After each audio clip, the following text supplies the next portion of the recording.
Olá pessoal, sejam bem-vindos a mais uma aula do nosso curso Calculista Top 10+. Aqui é o Kleber Awad e nessa sessão Nostalgia nós vamos apresentar como que era o cálculo sem o advento do computador, sem a computação gráfica. Okay? Aqui nós vemos uma regra de cálculo. Era um instrumento que os engenheiros mais antigos tinham, e eles faziam cálculos e dimensionavam a estrutura de concreto armado, né? Fazia o dimensionamento do aço, da seção de concreto. Aqui eu estou apresentando aqui um livro. Até naquela época um livro podia ser um instrumento de cálculo, né? Para facilitar o dimensionamento, essas questões todas. Porque naquela época, sem o advento do computador, era muito difícil ter agilidade sem ter algumas ferramentas que auxiliavam na produtividade do projeto estrutural. Esse aqui é um normal, foi uma peça de museu, né? Naquela época, sem a plotter, a gente tinha que fazer o projeto, né? Escrever o projeto com esse equipamento aqui que chama aranha. Tem o formato de uma aranha, né? E a gente tem aqui umas réguas onde aqui uma pena, né? Uma pena nanquim, e aqui esse pino aqui ele corria as letras e fazia todo o trabalho de texto, né? O computador IBM 1130, eu me lembro que quando eu comecei a fazer especialização, era um equipamento muito assim, eu ocupava uma sala inteira climatizada, mas pouco produtivo, né? Até que apareceu naquela época, início dos anos 80, o mini computador HP 85, que essa máquina realizava muito mais do que aquele computador que estava ali naquela sala enorme, toda climatizada e tal. O que parecia naquela época ficção científica foi sendo desmistificado pelos mini computadores, ok? Como se calculava quando eu me formei?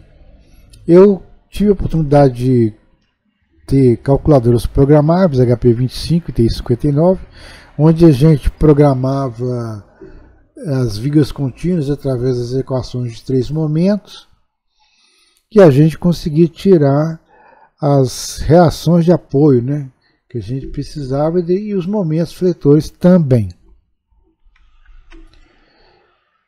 Com o advento dos computadores, o que aconteceu? Eu me lembro que um colega, o Birajara Camargos, ele forneceu para a gente, assim, com preço bem em conta, um programa que ele calculava todos os esforços e dimensionava ao mesmo tempo a peça das vigas. A gente só tinha que fazer um esquema de armação e passar para o desenhista ou projetista. Facilitou muito a vida da gente esse programa que ele nos forneceu. Aqui alguns desenhos feitos por mim, porque na verdade eu comecei como desenhista, depois passei de um nível para projetista de concreto, até que eu cheguei à condição de calculista, né?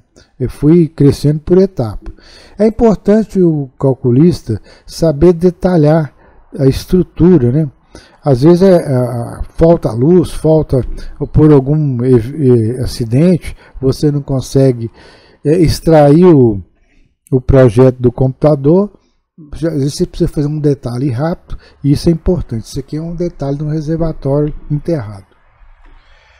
Aqui são memórias de cálculo, que a gente lia as memórias de cálculo, e através da memória a gente passava para o desenho.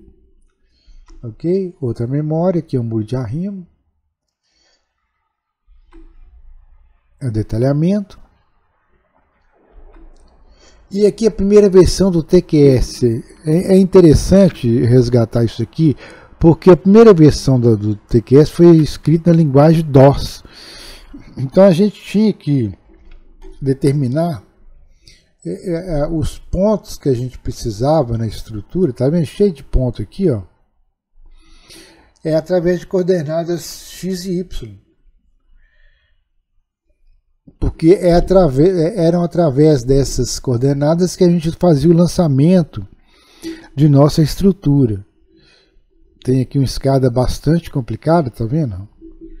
Toda cheia de recorte, tem outra aqui. Esse projeto foi até muito interessante. Não foi assim, muito complexo, não, mas deu um certo trabalho por causa da versão.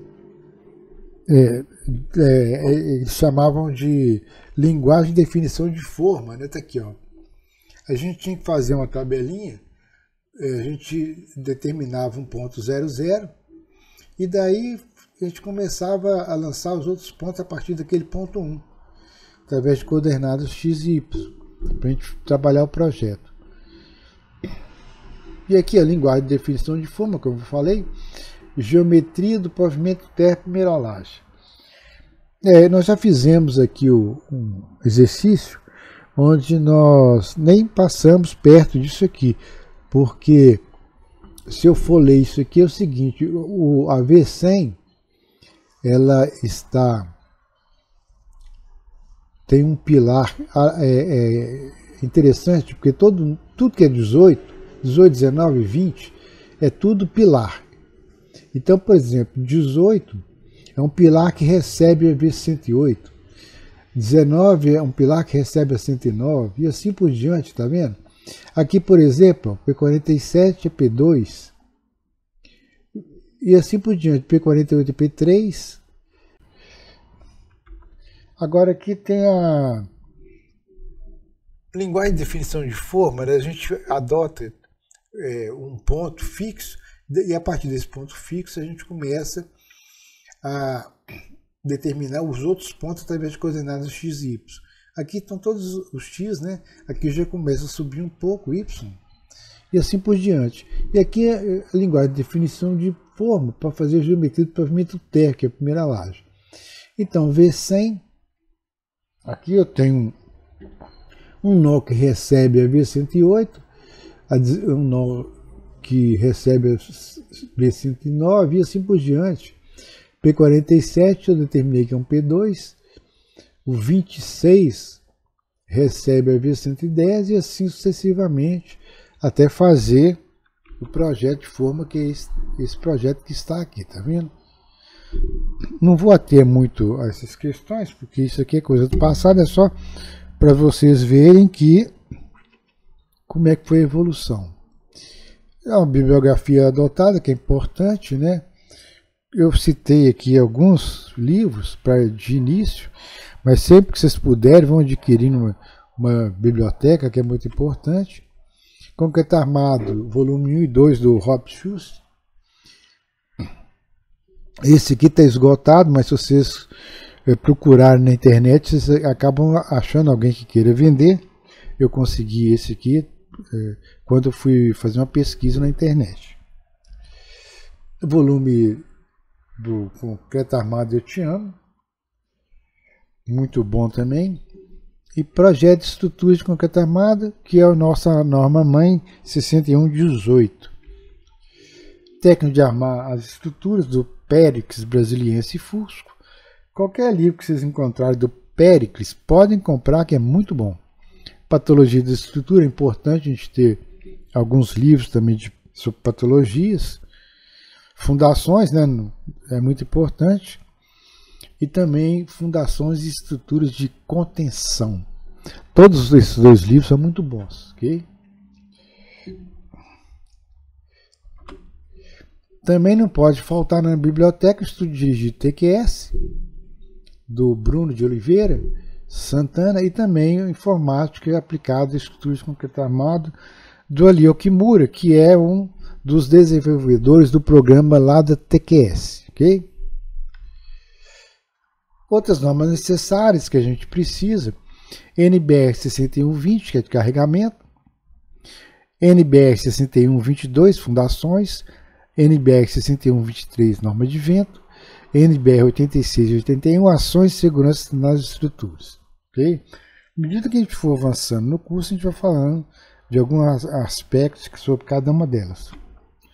Então, essa aula de sessão nostalgia é isso. Nós vamos para a nossa próxima aula, quando eu vou falar sobre a evolução das análises estruturais, ok? Até a próxima aula.